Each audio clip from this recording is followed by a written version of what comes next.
વટ સાવિત્રીનું વ્રત જેઠ અમાવસ્યા તિથિ બપોરે આવતી હોય એ સમયે રાખવામાં આવે છે. જો આપને અમારો આ વિડીયો પસંદ આવે તો આ વિડીયોને લાઈક કરશો અને સબસ્ક્રાઇબ કરશો.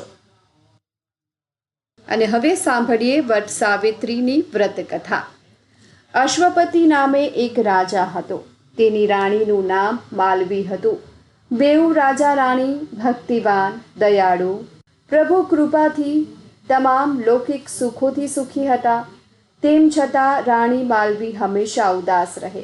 તેને એક જ વાતની ખોટ હતી કે પ્રભુ આટલું બધું સુખ આપ્યું છે, કોઈ વાતની કમી નથી રાખી, પણ એક સંતાન સુખથી અડગા રાખ્યા.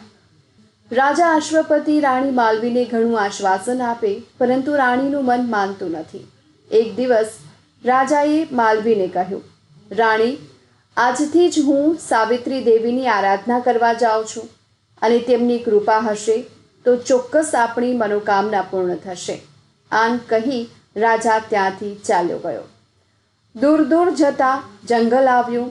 જંગલમાં એક જગ્યાએ રાજાએ આસન જમાવ્યું અને તપ કર્યું. રાજાની શ્રદ્ધા ભક્તિથી એક દિવસ સાવિત્રીમાં તેમની સામે પ્રકટ થયા અને રાજાને કહ્યું, હે રાજન, તારી ઈચ્છા શું છે તે હું જાણું છું, પણ તારા ભાગ્યમાં સંતાન સુખ નથી. તેમ છતાં તારી શ્રદ્ધા અને ભક્તિથી મને ખુશી થઈ. માટે જા, તારે ત્યાં એક કન્યાનો જન્મ થશે. આમ કહીને આશીર્વાદ આપી સાવિત્રીમાં અંતર્ધ્યાન થઈ ગયા. રાજાને તો હરખનો પાર ન રહ્યો. આનંદ પામતો પોતાના મહેલ પર આવ્યો.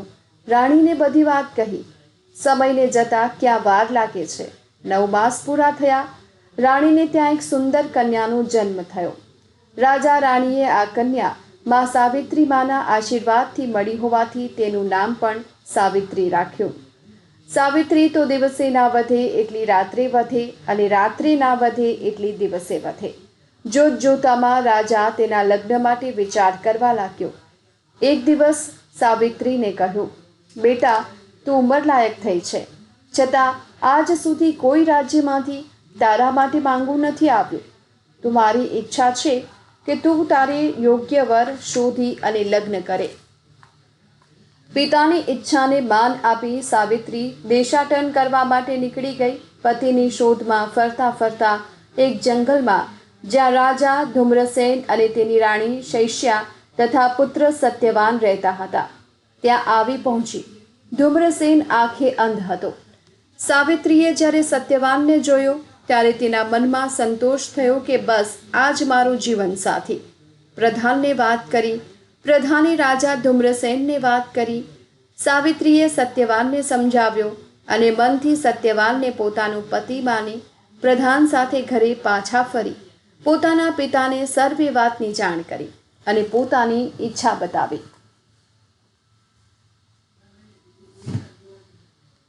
આ વાતને થોડા દિવસો થઈ ગયા. એક દિવસ રાજા બેઠા હતા, ત્યાં તો નારદજી કરતાલ અને તંબુરો વગાડતા નારાયણ નારાયણ કરતા આવી પહોંચ્યા. રાજાએ તેમને પ્રણામ કર્યા. આસન પર બિરાજવાનું કહ્યું. નારદજીએ આસન પર સ્થાન લીધું. એ સમયે સાવિત્રી પણ ત્યાં આવી પહોંચી. તેણે પણ નારદજીને પ્રણામ કર્યા. નારદજીએ સાવિત્રીને પરણાવવા બાબત રાજાને પૂછ્યું, ત્યારે સાવિત્રીએ જ નમ્ર ભાવે પોતાની વાત કરી. સાવિત્રીની વાત સાંભળી નારદજીએ કહ્યું, રાજન, સાવિત્રીએ પોતાને યોગ્ય વર શોધ્યો છે, પણ દેવર્ષિ બોલતા કેમ અટકી ગયા છો? કંઈ છે? જરૂરથી આપ જો નહીં કહો તો મને મનમાં ઉચાટ થશે, માટે સત્ય વાત જણાવો, દેવર્ષિ રાજાએ કહ્યું. તો સાંભળ રાજન, ધૂમ્રસેનના પુત્ર સત્યવાનનું આયુષ્ય પણ ઘણું ટૂંકું છે. આજથી 1 વર્ષ બાદ તેનું મૃત્યુ થશે. બસ એટલા માટે જ હું અટક્યો હતો. પરંતુ સાવિત્રીએ નક્કી કર્યા પ્રમાણે તેના લગ્ન સત્યવાન સાથે જ કરજો. ભાવિ પ્રબળ છે, લખ્યા લેખ મિથ્યા થવાના નથી. ભગવાન નારાયણ સૌનું કલ્યાણ કરો. નારદજી આટલું કહી નારાયણ નારાયણ કહેતા ચાલ્યા ગયા. દેવર્ષિ નારદજીની કહેલી વાત પર વિચાર કરી રાજાએ સાવિત્રીને સમજાવવાની મહેનત કરી, પરંતુ સાવિત્રી એકની બે ન થઈ. આથી રાજાએ સાવિત્રીના લગ્ન કર્યા. સાવિત્રી તો પોતાના ફાળે આવતું કામ ઝડપથી પતાવી સત્યવાન સાથે જંગલમાં સાસુ સસરાની આજ્ઞા લઈને જાય છે. સત્યવાનને પણ કંઈ થાય તો પોતે સાથે જ હોય. આમ એક દિવસ સત્યવાન જંગલમાં લાકડા લેવા જાય છે. સાવિત્રી પણ સાથે છે. સાવિત્રીને એક જગ્યાએ બેસાડી સત્યવાન લાકડા કાપવા એક ઝાડ પાસે ગયો, જ્યાં કુહાડીનો ઘા કરવા જાય છે, અને ત્યારે જ તેને ચક્કર આવ્યા અને નીચે પડી ગયો. સત્યવાનને નીચે પડતો જોઈ સાવિત્રી દોડી તેની નજીક આવી સત્યવાનનું માથું ખોળામાં લઈને રડવા લાગી. સત્યવાનનું શરીર ઠંડુ પડવા લાગ્યું હતું. એવામાં સાવિત્રીએ જોયું કે મહાબળવાન વીર પાડાની સવારી પર પોતાની પાસે આવે છે. તેમના એક હાથમાં ગદા છે, બીજા હાથમાં મૃત્યુધારા છે. જ્યાં પોતાની પાસે આવ્યા ત્યાં સાવિત્રી તેમને ઓળખી ગઈ. અરે, આ તો યમરાજા! અને તે બોલી ઉઠી, યમરાજા, હું એ તો જાણું છું કે માનવીના પ્રાણ લેવા તમારા દૂતો આવે છે, પરંતુ તેને બદલે આજ આપ જાતે આવ્યા, તેનું શું કારણ? સાવિત્રીનું કહેવું સાંભળીને યમરાજા બોલ્યા, બેટી, સત્યવાન એક સત્ય પુરુષ છે, નીતિવાન છે, ધર્મિષ્ઠ છે, માટે તેના પ્રાણ લઈ શકવાનું મારા દૂતોનું ગજું નહીં, તેથી હું જાતે આવ્યો છું.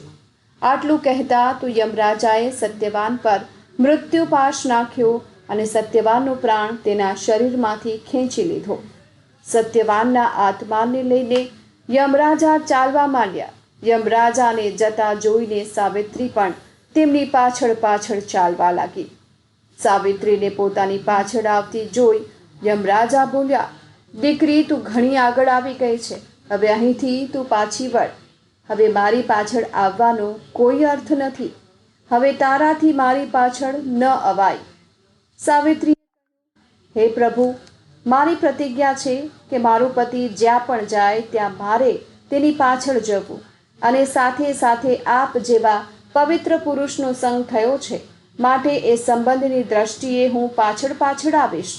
હા, આપે મને દીકરી કહી, આથી દીકરી બાપની પાછળ આવવાને હકદાર છે.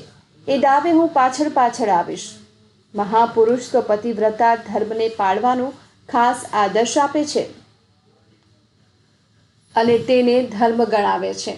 તો મહારાજ, એ ધર્મ પાળવામાં મને તમે શા માટે રોકો છો? સાવિત્રીની વાત સાંભળી યમરાજા ઘણા ખુશ થયા અને બોલ્યા, બેટા, તારી ચાતુર્યભરી વાણી સાંભળી હું તારા પર પ્રસન્ન થયો છું. માટે બેટા, તું મારી પાસેથી જે જોઈએ તે વરદાન માગ અને પછી પાછી વળ. ખરેખર મહારાજ, આપ મારા પર પ્રસન્ન થયા હોય તો હું માગું છું કે મારા અંધ સસરાને દિવ્ય ચક્ષુ મળે અને તેમનું આંધળાપણું દૂર થાય. સાવિત્રી બોલી, તથાસ્તુ બેટા, હવે તું પાછી વળી જા. આમ કહી યમરાજા ત્યાંથી ચાલતા ગયા.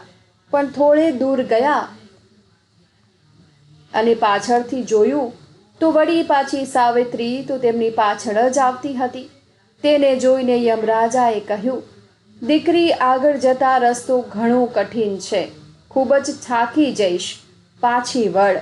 યમરાજાનું કહ્યું સાંભળી સાવિત્રી કહે, ભગવાન આપવું જ હોય તો મારા સસરાનું ગયેલું રાજપાટ અને સુખ સાહેબી પાછી મળે. મારા પિતાને પુત્ર નથી, તો તેમને પુત્રની પ્રાપ્તિ થાય તેવું વરદાન આપો. તથાસ્તુ. પરંતુ હવે દીકરી, મારું માન અને પાછી વળ. યમરાજા બોલ્યા, મહારાજ, આપ તો પરમ પવિત્ર પુરુષ છો અને મહાપુરુષોએ કહ્યું છે કે એવા પુરુષોનો સંગ સદાય કરવો, અને આપ તો મને જવાનું કહો છો, તો હું કેમ જાઉં?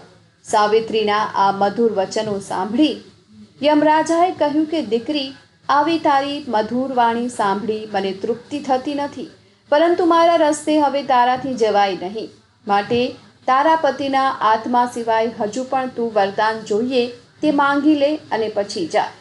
આ સાંભળી સાવિત્રી બોલી, હે યમરાજ, આપે જો ખરેખર આપવું જો હોય તો મારે બળવાન એવા 100 પુત્રો પ્રાપ્ત થાય તેવું વરદાન આપો.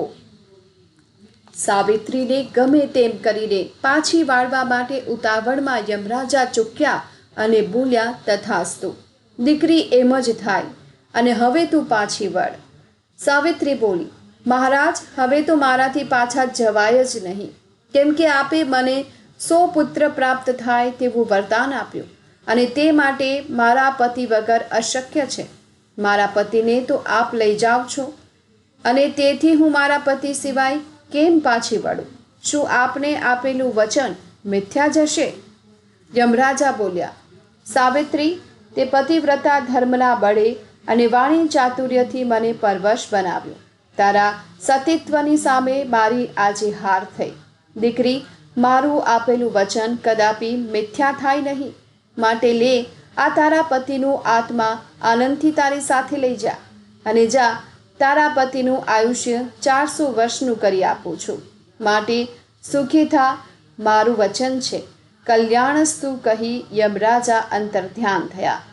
સાવિત્રી તો જંગલમાં પોતાના પતિના દેહ પાસે આવી તેના મસ્તકને પોતાની ગોદમાં લઈ મા સાવિત્રીનું રટણ કરવા લાગી. થોડી વારમાં તો તેનો પતિ સત્યવાન આંખો ખોલી અને સાવિત્રીને કહ્યું, સાવિત્રી, મને એક ભયંકર સ્વપ્ન આવેલું. તેમાં કોઈ બળવાન પુરુષ પાડા પર બેસીને આવ્યો અને મારી આંખ ખુલી ગઈ હતી, પરંતુ તે એને રોક્યો અને મને તેની પાસેથી છોડાવ્યો અને મારી આંખ ખુલી ગઈ. સાવિત્રી બોલી, નાથ, એ સ્વપ્ન ન હતું પરંતુ સત્ય હતું. અને સાવિત્રીએ બનેલી વાત કહી પછી તેઓ પોતાના ઘર તરફ ચાલ્યા ગયા. આ તરફ સત્યવાનના માતા પિતાને ચિંતા થવા લાગી કે હજુય દીકરો ને વહુ ન આવ્યા. દીકરા અને વહુને શોધવા ધુમ્રસેન નીકળ્યા. ચાલતા ચાલતા રસ્તામાં એક ઝાડ સાથે અથડાયા કે ત્યાં જ તેમની આંખો ખુલી ગઈ. તેમને બધું સ્પષ્ટ દેખાવા લાગ્યું. સામેથી દીકરા અને વહુ આવે છે તેવું દેખાયું અને સામે ચાલ્યા. તેમને લઈને ઘરે આવ્યા. ઘરે આવીને સત્યવાને બધી માંડીને વાત કરી. સત્યવાનની વાત સાંભળી બધા તો દંગ થઈ ગયા. સાથે સાથે સત્યવાન જીવતો પાછો આવ્યો તે બદલ આનંદનો પાર ન રહ્યો. એટલામાં તો ધુમ્રસેન રાજાનો પ્રધાન આવ્યો અને ખબર આપી કે મહારાજ, જે રાજા સામે આપણી હાર થઈ હતી અને આપણું રાજ્ય પડાવી લીધું હતું તે રાજાનું બીજી લડાઈમાં મૃત્યુ થયું છે અને આપણે આપણું રાજ્ય પાછું મેળવ્યું છે. માટે હું આપને લેવા આવ્યો છું.